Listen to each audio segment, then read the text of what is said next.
Bonjour, je vous propose de lire le passage d'Ézéchiel, chapitre 37 au verset 11.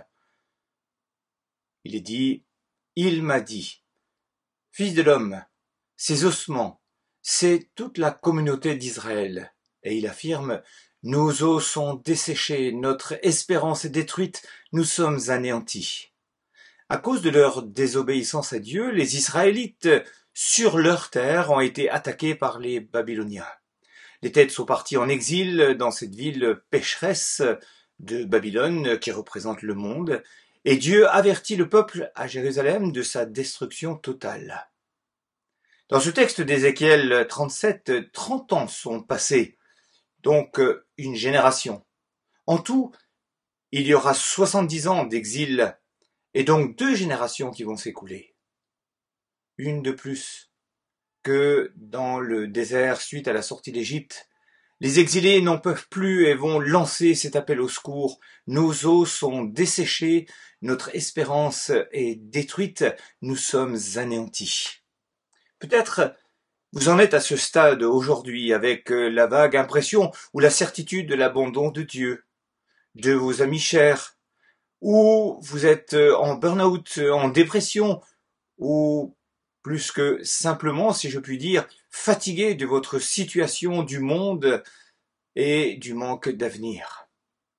Mais où y aurait-il encore de l'espoir pour moi et pour mes descendants? Après avoir vu 2 des 10 paraboles d'Ézéchiel, j'aimerais aborder ce chapitre 37, avec certes une image un peu dure, mais une parabole qui donne non pas de l'espoir, mais de la vraie espérance, de la vie pleine de punch.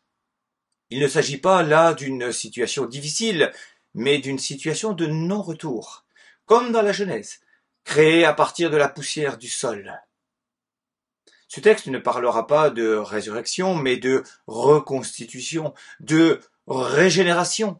Paul dira aux Éphésiens au chapitre 2, « Vous qui étiez morts par vos offenses et par l'incirconcision de votre chair, il vous a rendus à la vie avec lui en nous faisant grâce pour toutes nos offenses. » Le texte va se composer de 3 oracles. Le premier, c'est la recomposition. Le deuxième, c'est le souffle qui est donné. Et le troisième, ramener ce peuple dans le pays promis. Vous me direz, avant d'aborder le chapitre 37, il vaudrait peut-être mieux commencer à lire le chapitre 36 pour avoir le contexte. Ne vous inquiétez pas, on va y arriver. Nous allons lire donc Ézéchiel 37, les 14 premiers versets. Ézéchiel 37, les 14 premiers versets. « La main de l'Éternel reposait sur moi, et l'Éternel m'a transporté par son esprit pour me déposer au milieu de la vallée. Celle-ci était remplie d'ossements. Il m'a fait passer près d'eux tout autour. J'ai constaté qu'ils étaient très nombreux sur le sol de la vallée, et qu'ils étaient complètement secs. Il m'a dit, « Fils de l'homme, ces eaux pourront-ils revivre ?» Mais j'ai répondu, « Seigneur éternel, c'est toi qui le sais. » Puis il m'a dit, « Prophétise sur ces eaux. Tu leur annonceras ossements desséchés. Écoutez la parole de l'Éternel. Voici ce que dit le Seigneur l'Éternel à ces eaux. Je vais faire entrer un esprit en vous et vous vivrez. Je vous donnerai des nerfs. Je ferai pousser sur vous de la chair, je vous recouvrirai de peau, je mettrai un esprit en vous et vous vivrez. Vous reconnaîtrez alors que je suis l'Éternel. J'ai prophétisé conformément à l'ordre que j'avais reçu. Alors que je prophétisais, il y eut un bruit, un mouvement s'est produit et les os se sont rapprochés les uns des autres. J'ai regardé et j'ai vu qu'il leur apparaissait des nerfs. La chair a commencé à pousser et la peau les a recouverts en dernier, mais il n'y avait pas d'esprit en eux. Et il m'a dit, prophétise à l'intention de l'esprit, prophétise, fils de l'homme, tu annonceras à l'esprit, voici ce que dit le Seigneur l'Éternel, esprit, viens des 4 vents, souffle sur ces morts et qu'ils revivent. J'ai prophétisé conformément à l'ordre qu'il m'avait été donné, alors l'esprit est entré en eux et ils ont repris vie. Puis ils se sont tenus sur leurs pieds. C'était une armée nombreuse, très nombreuse. Et il m'a dit, « Fils de l'homme, ces ossements, c'est toute la communauté d'Israël. Ils affirment « Nos os sont desséchés, notre espérance est détruite, nous sommes anéantis ». C'est pourquoi prophétise.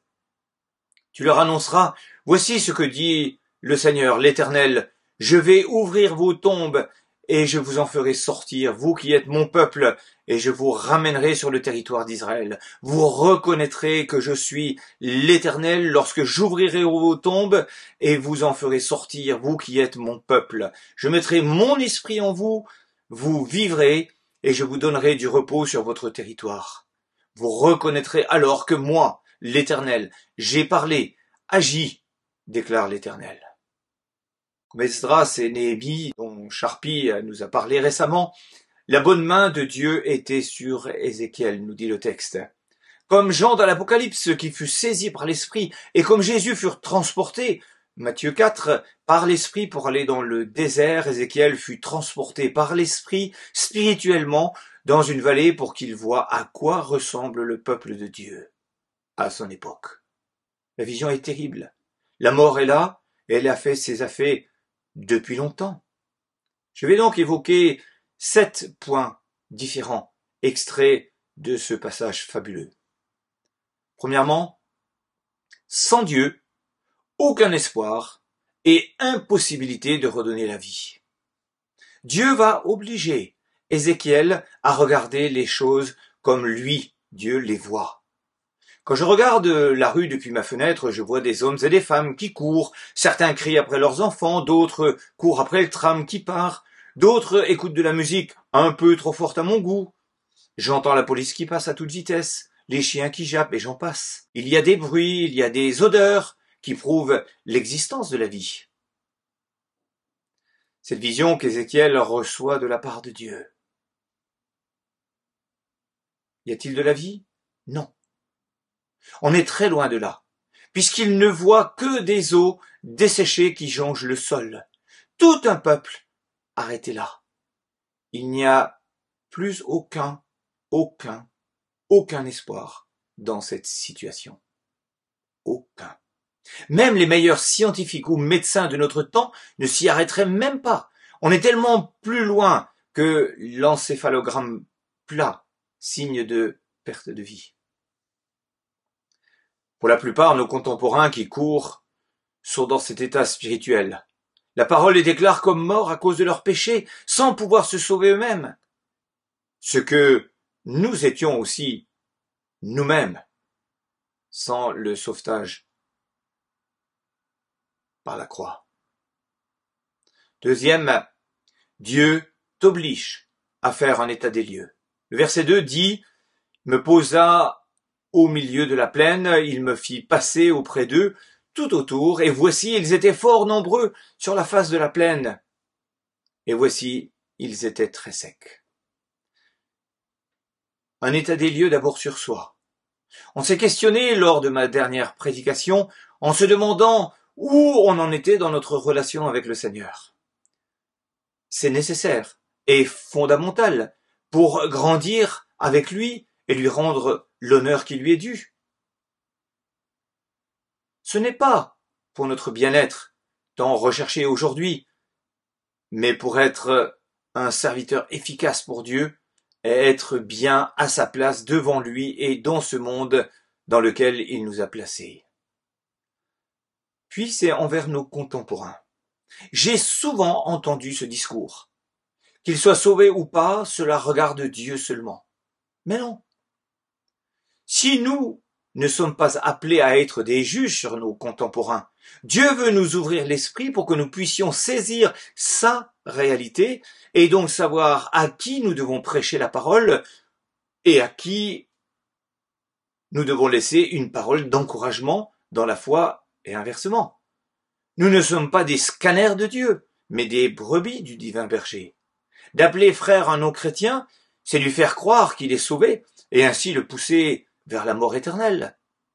Dans notre cas, Dieu a dû transporter le prophète dans cette vallée pour lui permettre de voir clairement la situation spirituelle de ses contemporains. C'est clair, mais aussi effrayant à la fois. Et il y avait du monde sur le carreau, comme on dit. Troisième, y a-t-il de l'espoir? Le verset 3 dit « Et il me dit, Fils de l'homme, ces eaux revivront-ils » Et je dis « Seigneur éternel, tu le sais. » Jésus a posé la question à cet handicapé au bord de la piscine de Jean 5 « Veux-tu être guéri ?» Ce qui signifie que la personne à mobilité réduite, comme on dit aujourd'hui, reconnaisse publiquement son état, au moins devant Dieu. Première étape pour nous donc, reconnaître mon état comme vu plus haut. Il aurait pu dire « Non, t'inquiète, ça va aller. Tu vois, je peux encore parler, faire ceci ou cela. » Reconnaître aussi que rien n'est impossible à Dieu et que Jésus a la possibilité de changer en profondeur cet état. Je viens trop souvent devant lui en pensant que ma situation est tellement terrible que rien ni personne ne pourra faire quoi que ce soit pour moi. Mais la réponse d'Ézéchiel est pleine d'enseignements. Seigneur, toi, tu le sais. Personnellement, je dis niet. Mais toi, le souverain, le tout-puissant, l'omniscient, toi, tu sais ce qui est possible. Ézéchiel m'a fait penser à Gédéon caché derrière le pressoir, au petit Samuel, à David contre Goliath, à Moïse qui fuyait devant l'appel de Dieu, trop peu, trop petit, trop jeune, trop sans diplôme et sans assez de dons et d'expérience. Seigneur, tu sais et toi, tu peux. Avec Dieu, son plan se réalisera, quelle que soit mon estimation de la situation. Quatrième, Ézéchiel parle de la parole de Dieu. Parle. Il ne s'est rien passé quand le prophète a arpenté cette vallée. Rien du tout, sauf une prise de conscience personnelle de la situation. Je dois dire que j'espère toujours, étant dans ce monde, que ma vie va transformer celle des autres. Ézéchiel aurait pu, à la manière de Jonas, être spectateur et regarder les choses de loin pour louer Dieu pour le miracle qu'il aura fait. Que nenni. Il a fallu qu'il parle, qu'il annonce donc la parole de Dieu. Et c'est seulement après cette prédication que le miracle va commencer à se produire par Dieu, bien sûr. Des os desséchés vont se rapprocher, des nerfs, des muscles vont pousser, ainsi que de la peau. Des êtres humains vont se reformer. Mais attention, ils restent sans vie encore. C'est donc l'intervention de la prédication qui va générer le début du miracle de Dieu. Alors prêchons la parole, partageons-la, et nous aurons des surprises divines chez des incurables spirituels, des athées convaincus dans des situations inextricables à nos yeux. Ézéchiel, 5e point, va parler au Saint-Esprit, versets 9 et 10. Parler au Saint-Esprit de Dieu? N'est-ce pas le boulot de Dieu lui-même? Prophétise à l'intention de l'Esprit. Prophétise, fils de l'homme. Tu annonceras à l'Esprit, voici ce que dit le Seigneur l'Éternel. Esprit, viens des 4 vents, souffle sur ces morts, et qu'ils revivent. L'Esprit, roi en hébreu, le souffle littéralement, comme en Genèse, quand Dieu créa l'homme. Genèse 2, verset 7, l'Éternel Dieu façonna l'homme avec de la poussière de la terre. Il insuffla un souffle de vie dans ses narines, et l'homme devint un être vivant. Première étape, le corps. Deuxième étape, la vie entre dans le corps. Dieu nous demande d'être des collaborateurs dans son œuvre. Dans une conversion, une nouvelle naissance, nous devons aussi demander au Saint-Esprit d'entrer chez nous et d'y faire sa place. C'est cela qui nous donnera la vie et la vraie. Sans l'Esprit de Dieu en nous, pas de vie. D'où l'expression « j'ai accepté Jésus dans ma vie » ou « j'ai demandé à Jésus de venir en moi ». 6e, la part de l'homme et la part de Dieu. L'être humain, tu es chrétien né de nouveau. Fais ton propre bilan pour que Dieu te redirige, te reconstruise, te régénère si besoin et compte sur Dieu pour son action. S'il peut donner vie à des eaux desséchées, il peut te sortir de la plus inextricable des situations. Il n'est limité par rien sinon ta propre décision. Sache où en est ton interlocuteur. Questionne-le sur sa foi. Demande-lui son témoignage de rencontre avec Jésus et en fonction, parle-lui de la parole.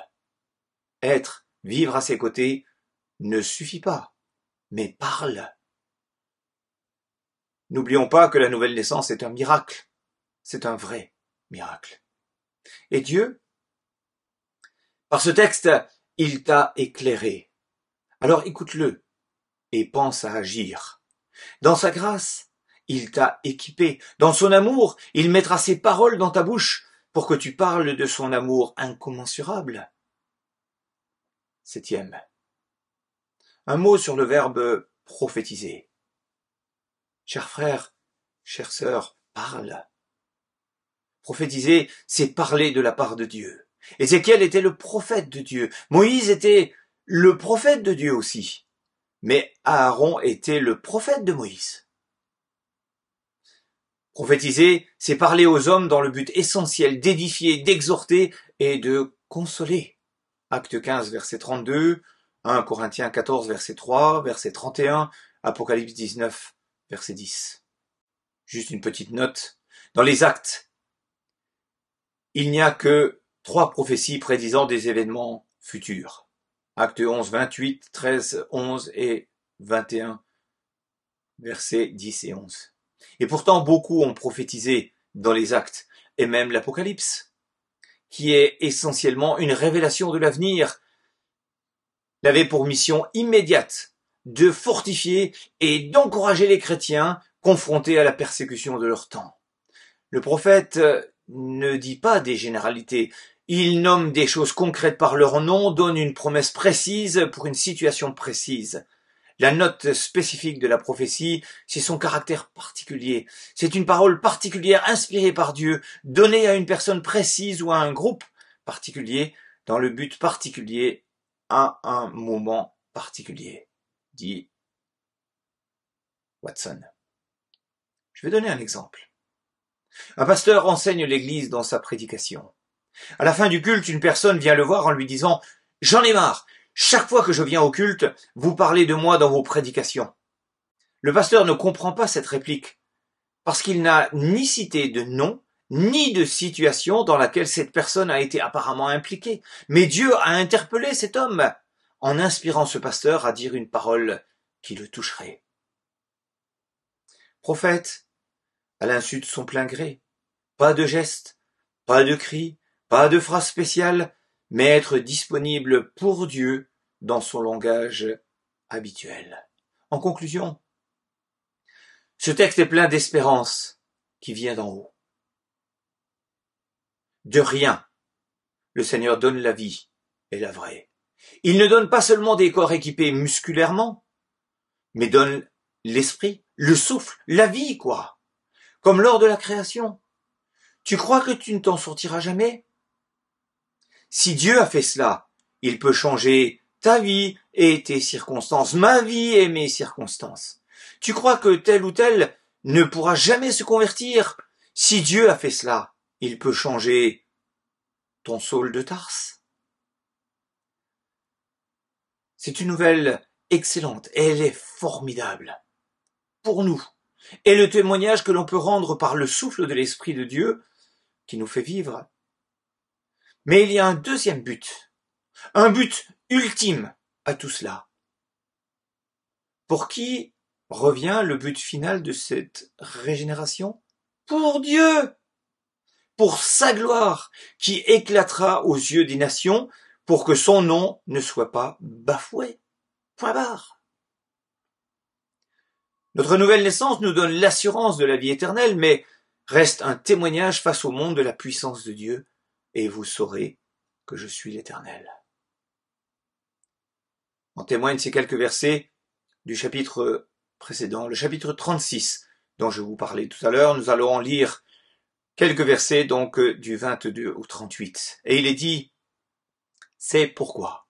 Annonce à la communauté d'Israël, voici ce que dit le Seigneur l'Éternel, ce n'est pas à cause de vous que j'interviens, communauté d'Israël, mais c'est pour mon saint nom, puisque vous l'avez déshonoré dans les nations où vous vous êtes rendus. Je démontrerai la sainteté de mon grand nom, qui a été déshonoré parmi les nations, puisque vous l'avez déshonoré au milieu d'elles, et les nations reconnaîtront que je suis l'Éternel, déclare le Seigneur l'Éternel, quand, à travers vous, je manifesterai ma sainteté sous leurs yeux. Je vous arracherai aux nations. Je vous rassemblerai de tous les pays et je vous ramènerai sur votre territoire. Je vous aspergerai d'eau pure et vous serez purifiés. Je vous purifierai de toutes vos impuretés et de vos idoles. Je vous donnerai un cœur nouveau, je mettrai en vous un esprit nouveau. Je retirerai de votre corps le cœur de pierre et je vous donnerai un cœur de chair. C'est mon esprit que je mettrai en vous. Ainsi, je vous ferai suivre mes prescriptions, garder et respecter mes règles. Vous habiterez le pays que j'ai donné à vos ancêtres, vous serez mon peuple et je serai votre Dieu. Je vous sauverai de toutes vos impuretés. Je ferai apparaître le blé et je le multiplierai. Je ne vous frapperai plus de famine. Je multiplierai les fruits des arbres et les produits des champs, afin que vous ne connaissiez plus le déshonneur de la famine parmi les nations. Alors vous vous souviendrez de votre mauvaise conduite, de vos agissements incorrects. Vous vous prendrez vous-même en dégoût à cause de vos fautes et de vos pratiques abominables. Ce n'est pas à cause de vous que j'interviens, déclare le Seigneur l'Éternel. Sachez-le bien. Ayez honte et rougissez de votre conduite, communauté d'Israël. Voici ce que dit le Seigneur l'Éternel. Le jour où je vous purifierai de toutes vos fautes, je repeuplerai les villes et les ruines seront relevées. La terre dévastée sera cultivée au lieu d'être un désert aux yeux de tous les passants. Alors on dira, cette terre dévastée est devenue pareille à un jardin d'Éden. Et ces villes qui étaient en ruine, désertes et abattues, sont maintenant fortifiées et habitées. Alors les nations qui resteront autour de vous reconnaîtront que c'est moi, l'Éternel, qui ai reconstruit ce qui était abattu et planté, ce qui était dévasté. Moi, l'Éternel, j'ai parlé et j'agirai. Voici ce que dit le Seigneur l'Éternel. Je me laisserai de nouveau consulter par la communauté d'Israël afin d'agir en leur faveur et je multiplierai les hommes comme un troupeau. Les villes en ruine seront remplies de troupeaux d'êtres humains pareils aux troupeaux consacrés, aux troupeaux de Jérusalem pendant ces fêtes. Ils reconnaîtront alors que je suis l'Éternel. Amen.